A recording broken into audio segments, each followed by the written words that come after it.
Welcome, everyone. My name is Chris Hufnagel, and I'm a professor here in the School of Information and in the law school. And it's neat to see so many people show up on the last day of class, at least last day of the law school. It's still a week left for undergrads and grads, to hear Nicholas Weaver talk about cryptocurrencies and blockchains.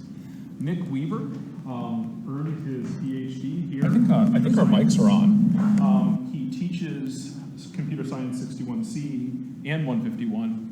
I've known Nick for years. I'm an admirer of your work, in particular your click trajectories investigations and your pharma spam papers. I would say that these are classics in cybercrime. If you pick up those papers, you can see how his team picked apart the pharma industry and how they sell illegal pharmaceuticals online, how they actually monetize spam.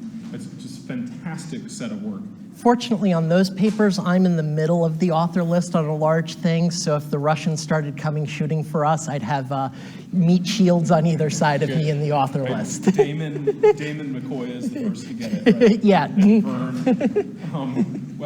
Good strategy. I've always appreciated your strategy, Nick.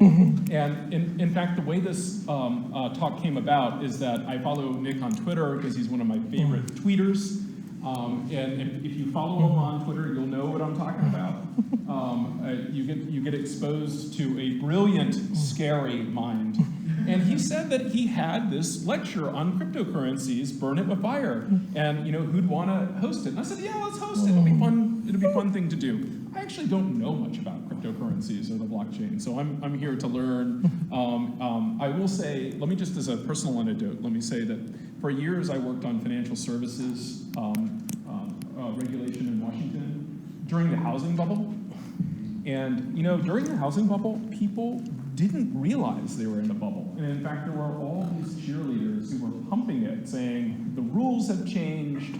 This property is going to be worth 4 times what it was forever, and you're basically dumb. If you don't believe us, if you don't believe that your house is worth $2 million, you're dumb.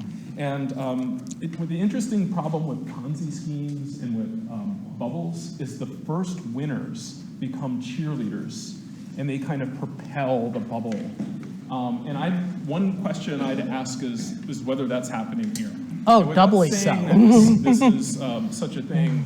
I would just note that if you go back and look at Ponzi, if you look at any of the big financial bubbles, they are always brought on the wings of cheerleaders. The early winners, the people who actually did make tons of money, become very strong supporters. So we're going to hear from Nick today, and we'll do Q&A too. So we're using the mic because we're webcasting. So take it away, Nick. Thank you very much. I think the title gives you the feel for what my attitude is.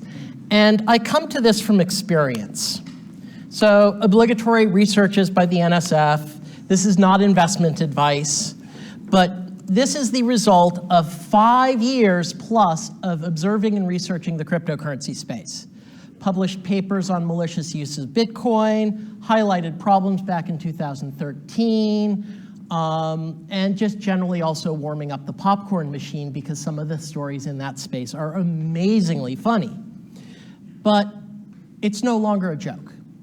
I was hoping this area would have died around 2014, 2015, but we saw a resurgent hype cycle last year, and it's just gone crazy. And it needs to die in a fire. Because, simply put, cryptocurrencies do not actually work as currency. Repeat after me. Cryptocurrencies don't work as currency. Public blockchains are grossly inefficient and don't actually provide distributed trust. And private blockchain is basically a buzzword for, hey, idiots, throw money at me. Okay, thanks. But there are things that can be done. First of all is education. If you know why it is and what it is and why it should die in a fire, you are innately protected from it. So about the first half of this talk is why it should die in a fire.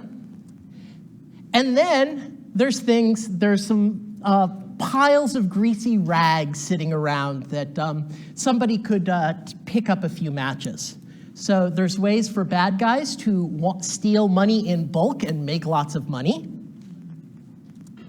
Governments have huge amounts of existing tools for regulation. The cryptocurrency space seems to go, this is new, there's no regulation. No, there's a ton of regulatory authority, it just hasn't been used, and there's a few really nice targets. You give me $1 million and I can kill Bitcoin. So what is a cryptocurrency? A cryptocurrency is designed as a tradable cryptographic token. And the goal is to create an irreversible electronic cash that if Alice wants to pay Bob 200 quatlus, Alice and Bob are the only ones involved in the transaction in terms of an ability to block or reverse. So if Alice pays Bob, she can't get her money back, and there's nobody in the middle that can say, oh no, you get your money back, or no, you don't use this. And it's based on the notion of sort of the public ledger. So everybody's bank balance is public. So you have this public document that says Alice has this, Bob has that, Carol has that. And this ledger is called append-only. So think of the blockchain, the public blockchain, as a giant Google Doc spreadsheet where you can only add cells at the end. And then when Alice wants to pay Bob, she just writes a check saying, I, Alice, pay Bob 200 quatlus. This check gets placed into the public record, and now we know by evaluating the public record that Alice has less and Bob has more. So what is the blockchain? Well, this is public blockchain or permissionless blockchain. Blockchain as a buzzword refers to two different things, public and permissionless, or private and permissioned. Those are the actual buzzwords. I'll get into the other one later. But so the public blockchain, the idea is everybody gathers up copies of the loose checks. For each check, you look, is there sufficient funds? Yes. Sufficient funds? Yes. Sufficient funds? Yes. Bundle them all up and staple them together. And that bundle has a pointer to the previous bundle of checks. Now, everybody does a huge amount of useless work that may get lucky. And what getting lucky entails is creates another check to stick on the top of the bundle saying, pay the miner the reward for the success of producing this bundle. He publishes that and gets the reward. Now everybody else adds that stapled block of checks to their view of the global ledger and starts working from there. And so the result is this is append-only. You can write checks, you can add them to the stack, they get carved into stone tablets in the town square, and you can never erase.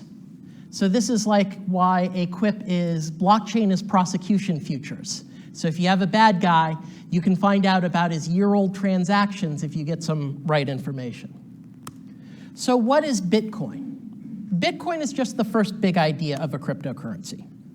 So a Bitcoin wallet is a collection of cryptographic keys. It's not some sort of physical device.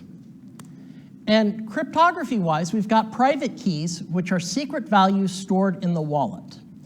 And it is this key that actually accesses the Bitcoin. There is no Bitcoin stored in a Bitcoin wallet. It's just the key that allows you to sign checks. And then there's a corresponding public key that's your public identity derived from the private key. So the private key allows you to sign checks, and the public key is your account number.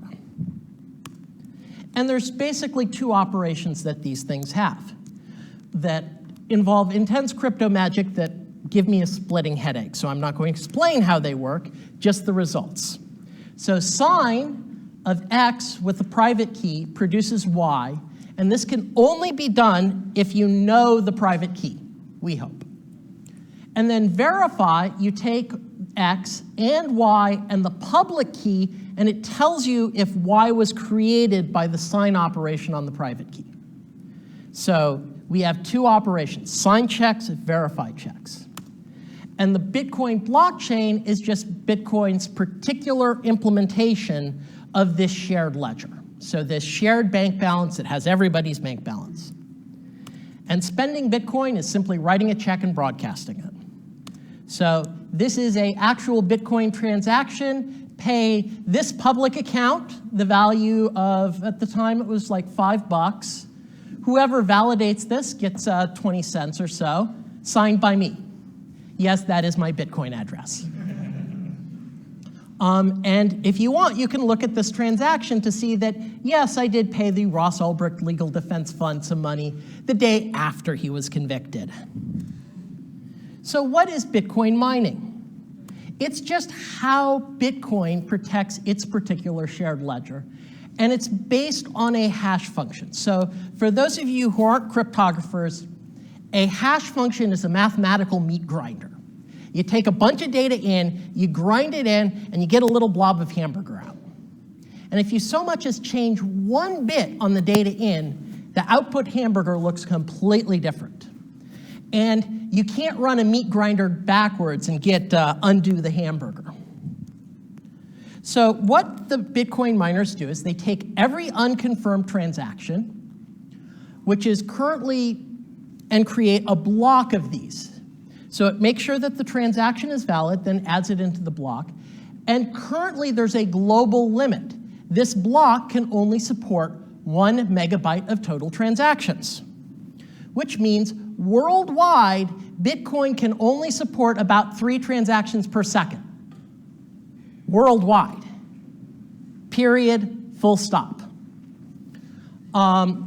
You could, in some cases, make it like 5 or 6. So creates that block, creates a pay me the block reward and all fees check to the front, and the hash of the previous block, so it basically incorporates by reference all of history. Since each block has a pointer to the previous one, if I can trust this block, I know that one's valid, that one's valid, that one's valid, and I have my whole history. And then it just does what they call proof of work. So it just basically shoves it all in the meat grinder, grinds it, nothing. Does a little tweak, shoves it all in the meat grinder, grind it, nothing. And it just keeps doing this until it gets lucky and has a value below the magic number. And the magic number is just automatically changes so that one block is produced every 10 minutes. So if the entire Bitcoin network mined 10 times faster, this would not process any more transactions and would not produce any more reward. It's just, you're just 1/10 as likely on any given turn of the grinder. And then once it's successful, you broadcast the new block. Now, this idea seemed clever when it was first published, but in retrospect, there are some issues. The first one is bloat. In order to verify that Alice has a balance, you potentially have to check every transaction back to the beginning of time, and it is an append-only register. So every full Bitcoin node must maintain the entire transaction history because that's what's needed to potentially validate a new transaction.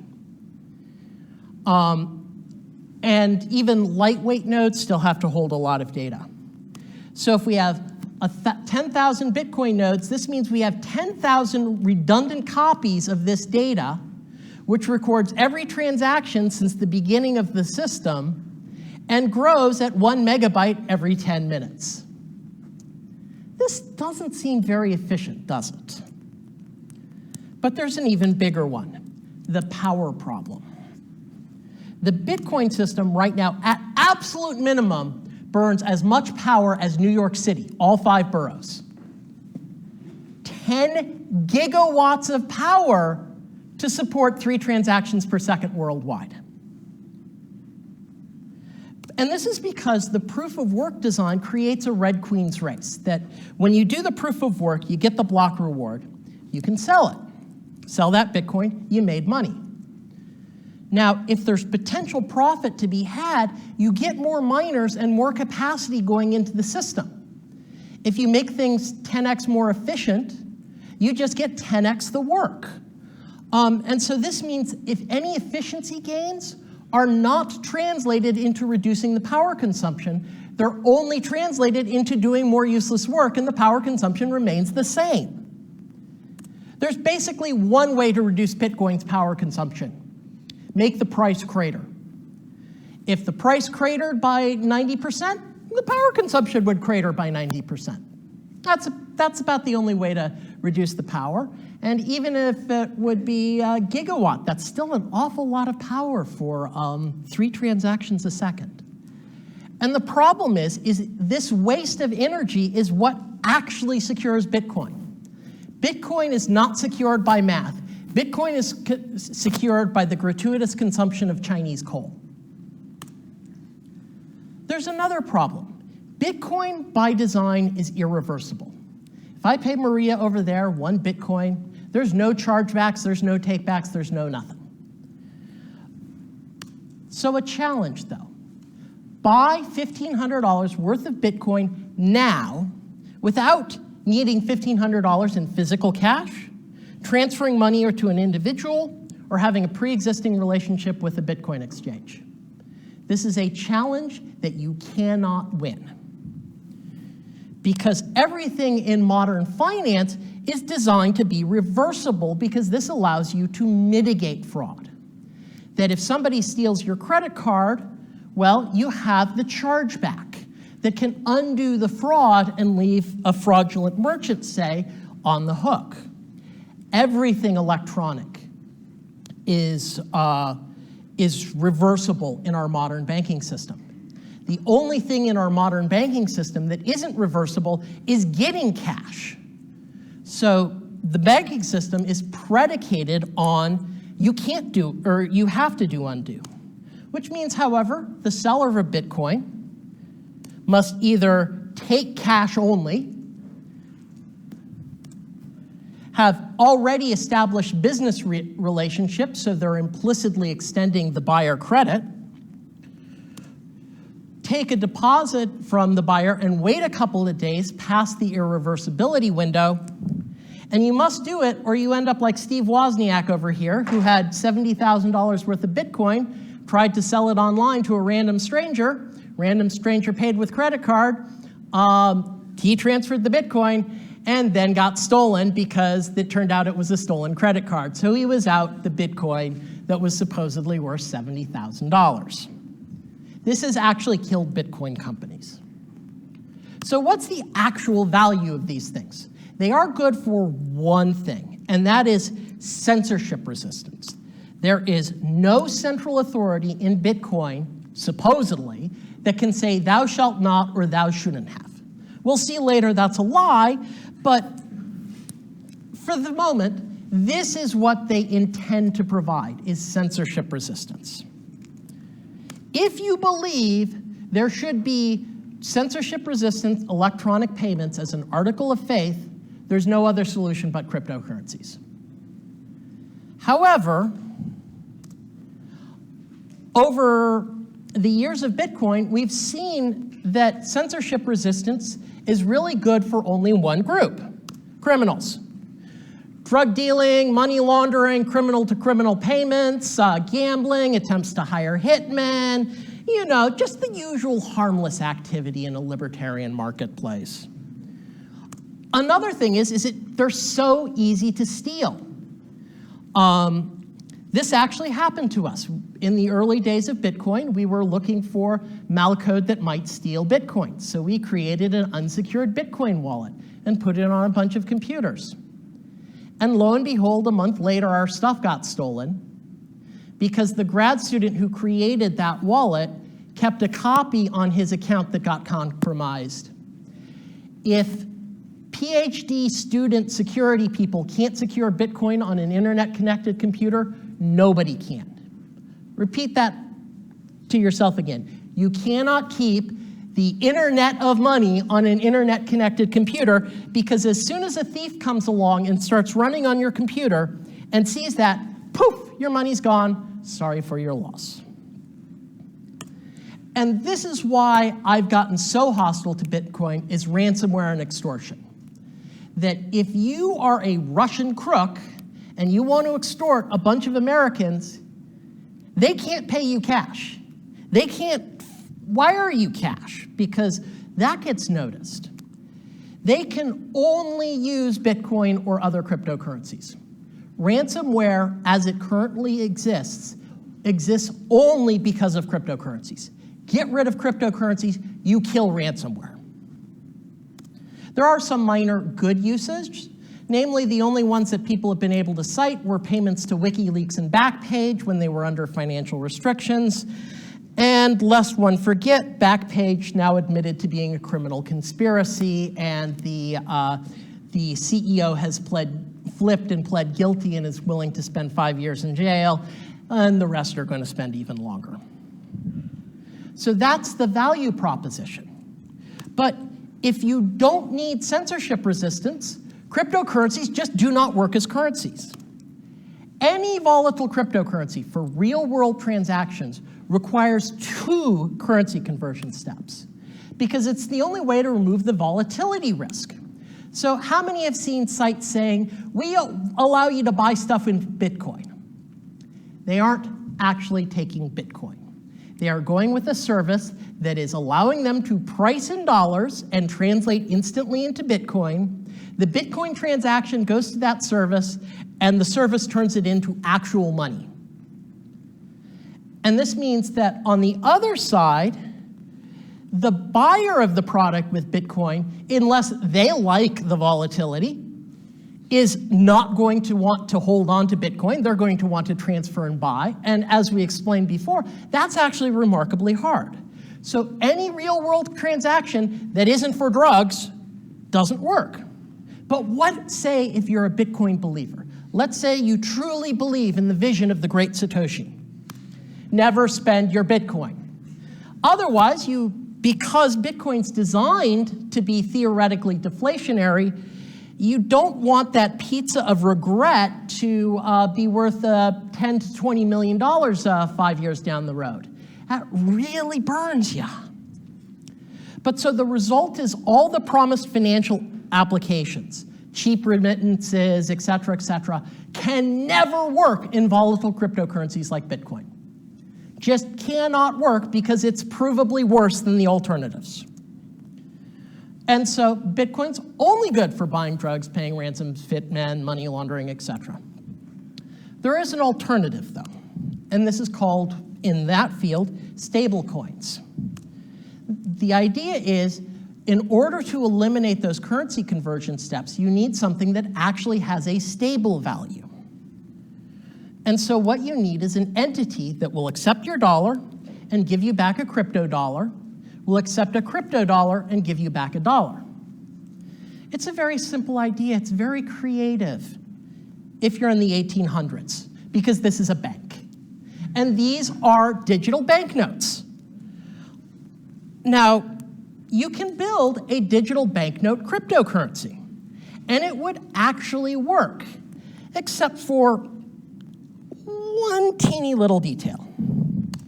Either you become as regulated as PayPal and Visa, and therefore all the cost savings you get by avoiding regulation go away.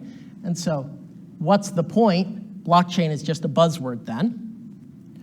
Or you have what's known as a wildcat bank that prints banknotes that are supposedly good up until the moment they're not, and you get a catastrophic bank run. Or you have a system like Liberty Reserve, which was one of these electronic currencies back in 2013, basically a stable coin without a blockchain, and the principles are a 20-year guess of the federal government for violating money laundering laws. Take your pick. It either becomes as regulated as everything else, so it has no advantages, it's a fraud and your money can go away, or it's a criminal operation and your money can go away, and those behind it end up in jail. And there's a lot of cryptocurrencies out there. Every one of them can be thought of as me too with a variant. So Litecoin, Bitcoin with a catchy slogan, Litecoin's silver to Bitcoin's gold. Oh, and silver with insider trading. Dogecoin, wow, what humor, incredible joke. Don't laugh, it's worth a good fraction of $1 billion right now. Ripple, let's create an unrelated settlement structure that sounds great in theory but wouldn't work in practice and attach it to a cryptocurrency that isn't even decentralized. IOTA. Let's do a cryptocurrency for the Internet of Things, centralize it, use 10 kilobyte messages, trinary math, roll my own cryptography, and flame the professionals who insult your product on Twitter. Monero, Bitcoin with some better pseudonymity, pretty good if you want to buy drugs, assuming you can buy the Monero in the first place. Zcash, Bitcoin with real anonymity. I don't think the Zcash founders realize that that means better ransomware. And finally, Ethereum, which is Bitcoin with not smart contracts. They're unlicensed securities and million-dollar bug bounties. But the public blockchain security guarantees are crappy. So proof of work, distributed whatever, no central authorities, blah, blah, blah, blah, blah. That's a lie. Any lottery-based system creates these mining pools where a few entities are all pooling their work in order to even out the payments. And so as a result, Bitcoin is effectively, if you control 51% of the mining, you control the system. Bitcoin, there's three organizations who get together, control the system. The code developers also can and do. Code is law, it's immutable. Oops, they stole 10% of our money, we're just going to undo that. Forget that whole code is law bit. We're gonna change the code. And there is no significant cryptocurrency that is actually decentralized. None, zero, zilch. And that means the security is either weak or inefficient. So proof of work is a huge waste. Proof of stake, nobody trusts it. There's no way to make proof of work cheap. If I drop the price of Bitcoin's proof of work by 99%, that drops the security by the same amount because it never exceeds that. And so systems with articulated trust are much better. So let's take 10 trustworthy people. I can be one. Takes about $1 million to bribe me. That's reasonably trustworthy. We get 10 people all around the world. Each one has their own computer. Each keeps their own record of everything and makes agreements. And this would, in the end, you need to have 6 of them honest. And this could easily process every Bitcoin transaction for 8 orders of magnitude less power. Yes, that's a 1 with an 8-0. Does not work. So what about all the non-currency applications? Put a bird on it. Private or permission blockchains is code word for a cryptographically signed hash chain. Every private or permission blockchain project is basically a brain-damaged version of Git. And the only value gained is you say blockchain, and idiots with money throw it at you. Public blockchains, as I said, they don't work. And then anybody who proposes blockchain solves voting, electronic medical records, food security, name your own thing, they never actually are even able to articulate what the hard problems are, like what data, what formats, what honesty, who's adding the data, what enforcement. Shoving garbage into an append-only ledger doesn't solve your problems. However, there is one brilliant new innovation in this space: smart contracts. Idea, contracts are expensive. So let's take contracts which are written in a formal language, it's just called legalese, replace them with something written in a language that makes JavaScript look like a dream, and make it so the contracts can't be changed. And how does this make standard contracts cheaper? The whole point is they're standard. Oh, and while we're at it, let's ditch the exception handling mechanism. If I can go up to a smart contract, say, give me all your money, and it gives me the money, did I violate the contract? Is it theft? Reality, they're not contracts, they're finance bots. And so they're small programs that perform money transfers, and finance bots aren't new. How many have investments in an index fund? That's run by a finance bot. The only difference about these is these are public and publicly facing. Oh, and they aren't distributed because it's actually running the same calculation on the same input with the same output all around the planet to get the same answer. So running the same calculation a gazillion times on a gazillion different machines to get the same result is not a distributed programming problem. But there is an amusing amount, and that's million-dollar bugs and million-dollar bug bounties.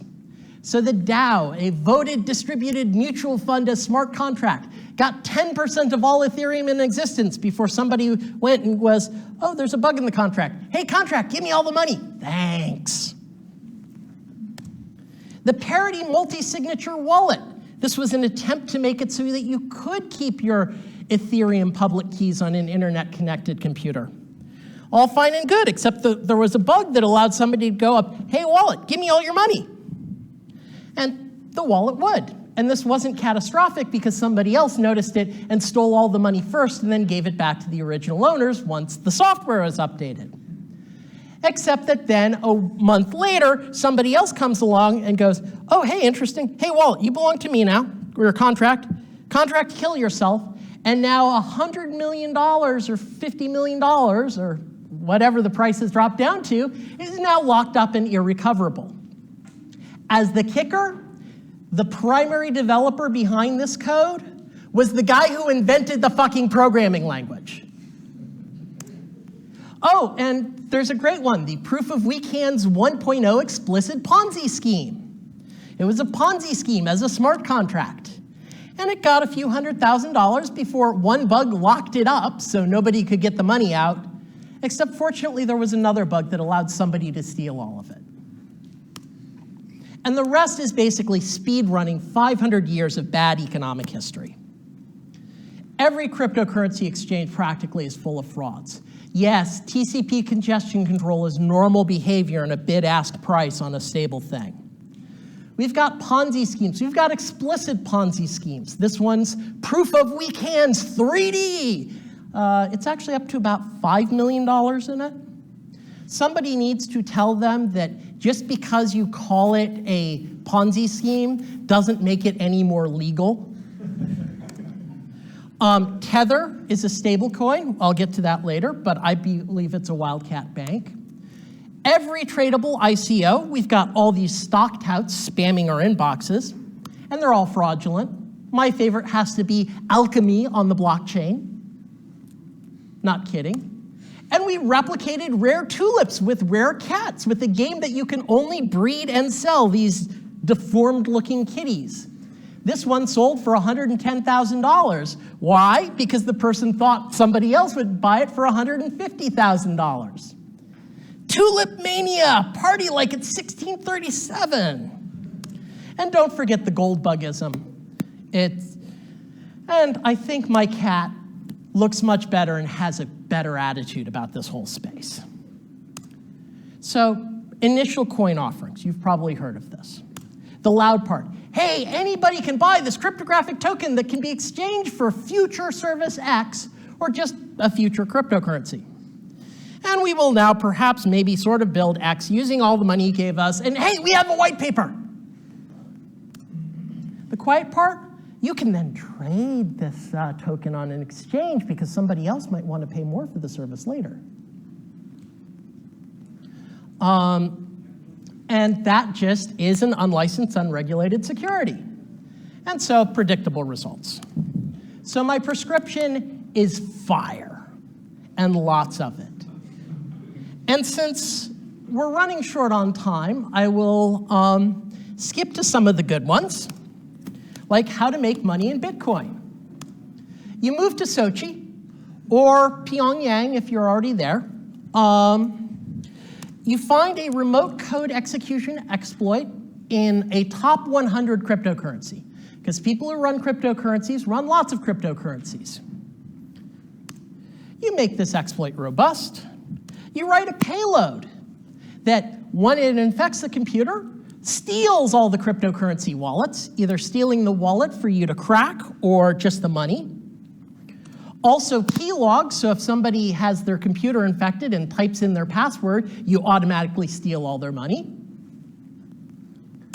You combine the payload and exploit into a framework that starts on one node, infects the neighbors, infects the neighbors, infects the neighbors, and it will spread worldwide in, maybe 5 seconds.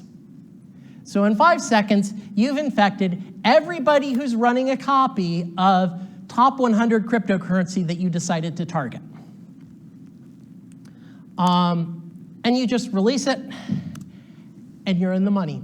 It just all flows into your cryptocurrency accounts. You sit back, relax, and enjoy the fun. Government regulation has some interesting options. Basically, Bitcoin exchanges need a choice: follow the anti-money laundering laws, or be completely cut off. And if it bankrupts Coinbase, So there's a lot of regulation important, like anti-money laundering laws, consumer protection laws. If you have a Coinbase account and your account gets hacked, sorry for your loss. They will do nothing for you. If your bank as a consumer gets hacked, well, the bank's on the hook. Securities laws. Coinbase actually has some people who should be wearing handcuffs, probably. IRS reporting. There's Sturm und Drang with the cryptocurrency crowd suddenly realizing, gasp, I have to pay taxes. January, hey, look at my new Lambo. March, I need to sell my Lambo and lightly used. No cryptocurrencies accepted. Local Bitcoins. This is how drug dealers work. Every single participant on local Bitcoins in significant quantities is an unlicensed money transfer fueling the drug trade. So you treat it like drug dealers, it attacks the utility as the currency, and it allows you to roll up the criminal networks. Tether is an allegedly stable cryptocurrency, and so many of the Bitcoin exchanges actually rely on Tether because the banks don't talk to them anymore because they're scum of the earth. So right now, we're actually looking at 90+% of the Bitcoin dollar volume right now is actually Tether on unbanked exchanges. And this is a fraudulent operation. And the Fed's knocking down, would presume a big bad actor. It removes the value proposition for the unbanked exchanges. And these exchanges are also criminal enterprises because they offer trading platforms for unlicensed security, accept payment for listing, $1 million to list your crap coin. They don't follow the laws on money laundering.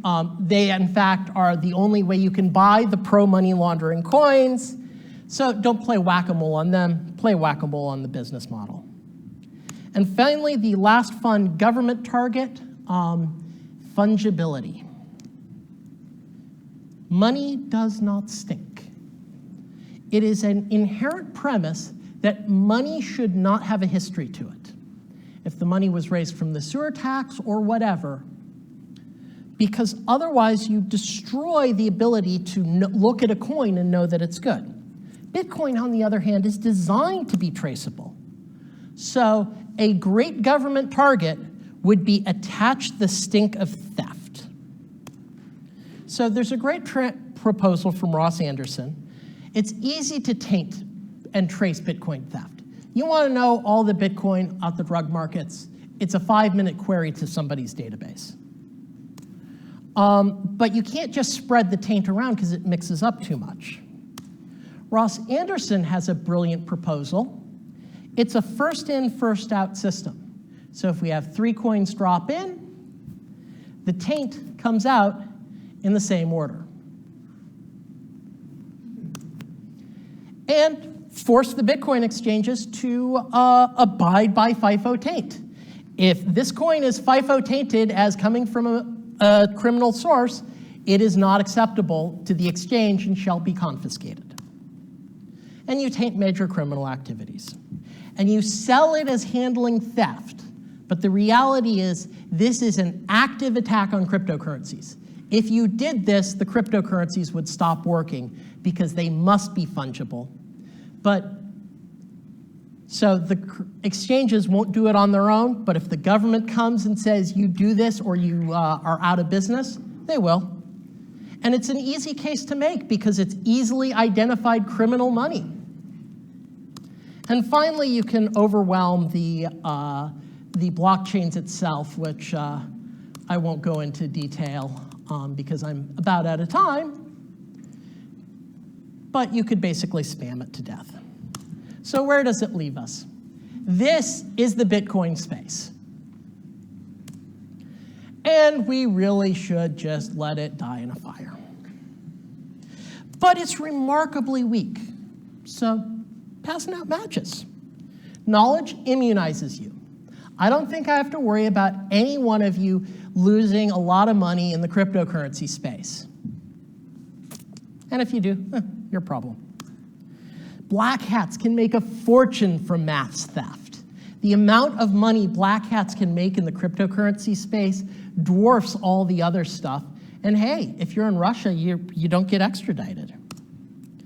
The governments can destroy the utility using existing regulatory mechanisms. That the Bitcoin system is remarkably vulnerable to government intervention. It just needs government will. And I don't discuss it because I ran out of time, but you spend a moderate amount of money, you can basically spam a cryptocurrency to death. And by spamming it, you create spam filters. And what do you do if your credit card randomly stops working? Well, you call up your bank. What do you do if your cryptocurrency randomly stops working because it triggered a false positive on a spam filter? There's no central authority, sorry. And that's it. The space needs to truly die in a fire. Don't work as currencies. Blockchains, public blockchains are stupid. Private blockchains are an old idea. And they're speedrunning bad economics. It is fun, however. So I actually think there might be a conspiracy behind this. It's really a plot by Big Popcorn. A plot by Big Popcorn. Okay, well, thank you, Nick Weaver.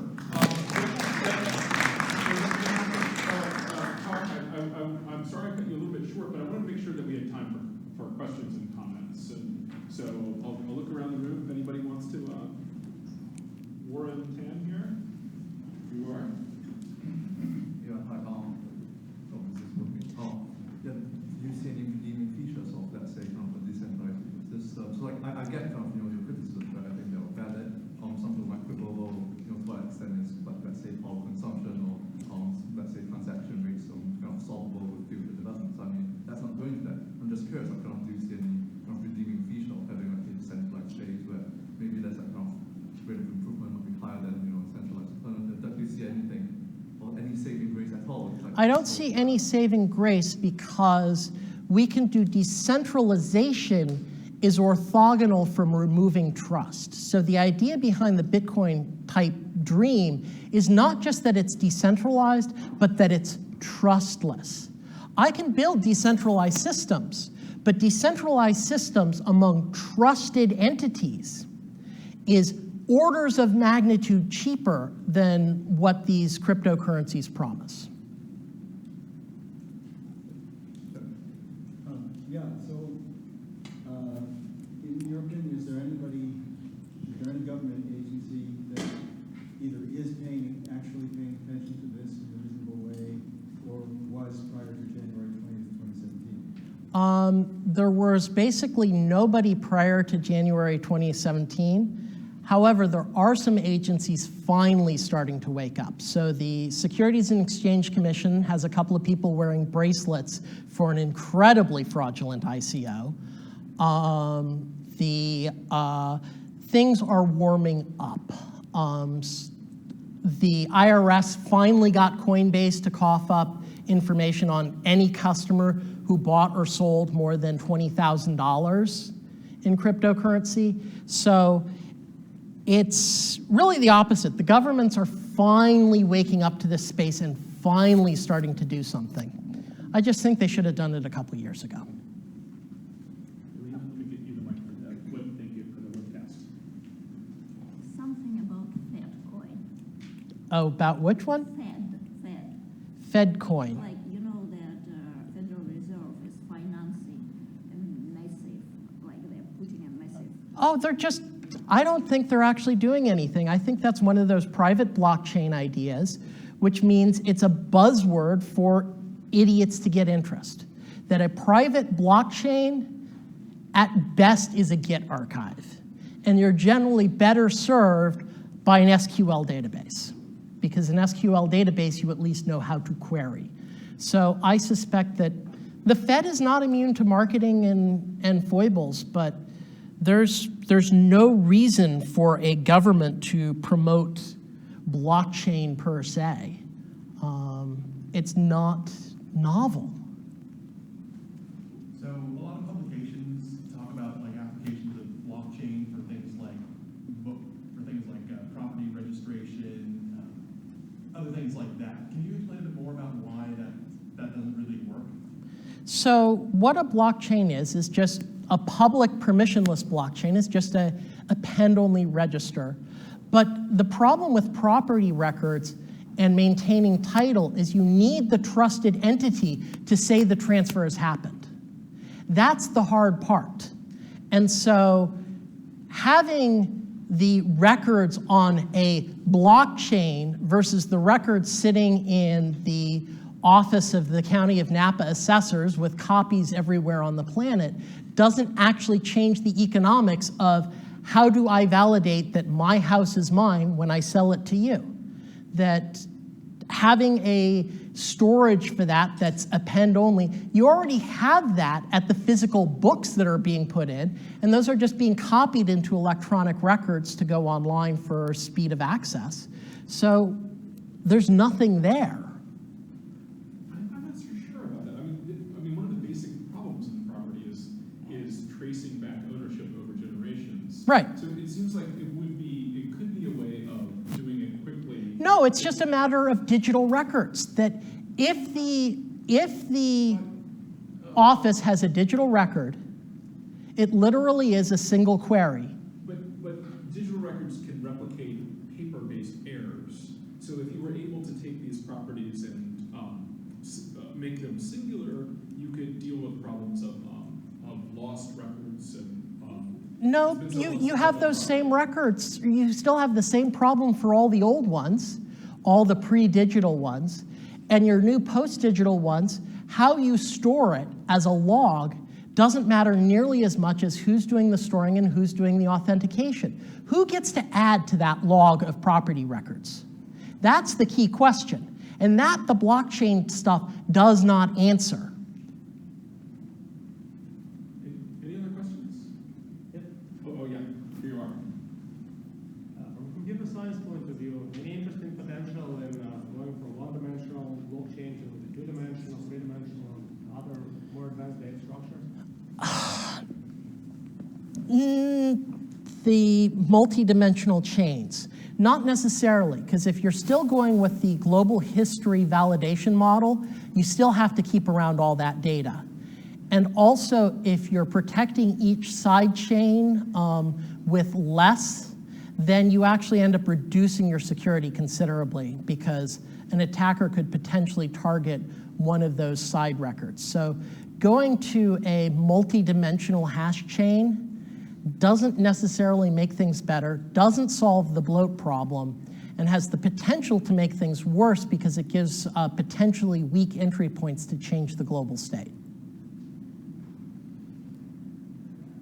I'm not entirely sold on being able to manipulate the lower levels, let's say the sidechains, if their state gets propagated.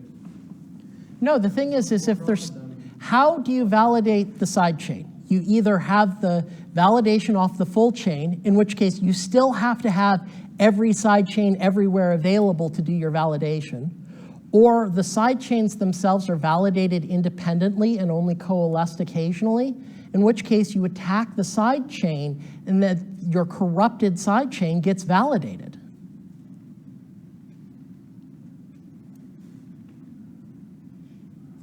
And it's a solution in search of a problem, because I can do these systems vastly, vastly cheaper with articulated distributed trust.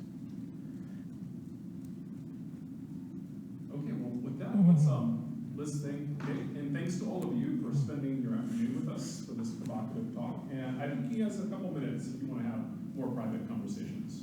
So thanks.